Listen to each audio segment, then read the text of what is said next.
Have you ever faced a challenge so huge it felt like a giant standing in your way?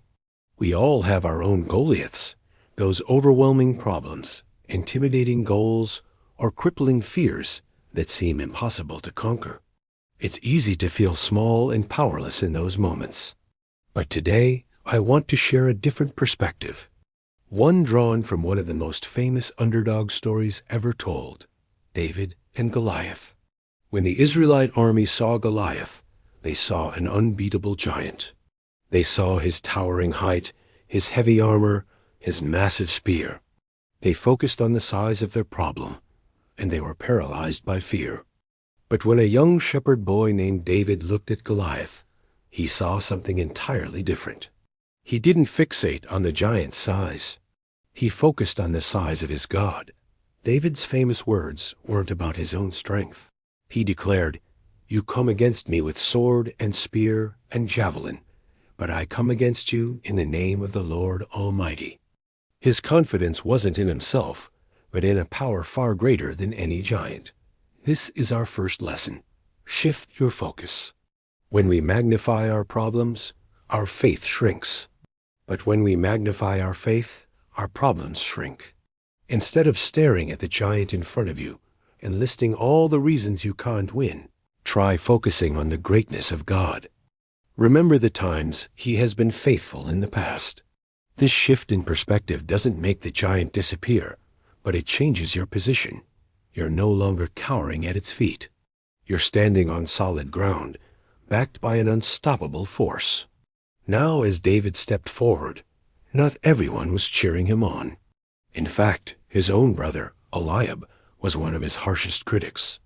He questioned David's motives and belittled him, saying he was just an arrogant kid who should be back watching the sheep. Can you relate to that? Sometimes, the most discouraging voices come from those closest to us. People might doubt your abilities, question your dreams, or tell you you're not qualified. They look at your past, your size, or your resume and say, "You can't do this." But here is the second powerful lesson. Other people's opinions do not define your calling. Eliab saw a shepherd boy, but God had already anointed David as the future king of Israel. God saw his heart, his courage, and his faith. Remember, God doesn't call the qualified. He qualifies the called. You may have people in your life who, like Eliab, only see your limitations. But their doubt doesn't have the power to cancel God's anointing on your life. Your worth and your purpose are not determined by a committee vote. They are established by your Creator. Hold on to what God has spoken over you, even when others don't see it. So David rejected the doubt, and he also rejected the armor. King Saul tried to outfit him with his own heavy armor and sword, but it didn't fit. It was clunky and unfamiliar. David knew he couldn't win someone else's way. Instead, he reached for what he knew: his shepherd's staff, his sling, and 5 smooth stones from a stream. These were the tools he had mastered during his quiet, unseen years tending sheep. They were his unique gifts. And this is our final, crucial lesson. Use the stones you've been given.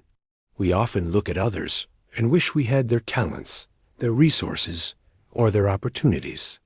We think, if only I had their armor, I could face my giant. But God has already equipped you with everything you need. Your stones might be your unique experiences, your specific skills, your quiet compassion, or your creative mind. They might seem small and insignificant to the world, just like a few stones against a giant. But in your hands, empowered by faith, they are powerful weapons. Don't try to be someone you're not. Embrace who you are and use the gifts that feel natural to you. The victory is not found in someone else's armor, but in faithfully using the stones you already have. So, whatever giant you're facing today, remember these lessons. Shift your focus from the size of your problem to the size of your God. Tune out the voices of doubt and listen for the voice of your Creator, who has anointed you for a purpose. And finally, have the courage to pick up your own unique stones and step onto the battlefield.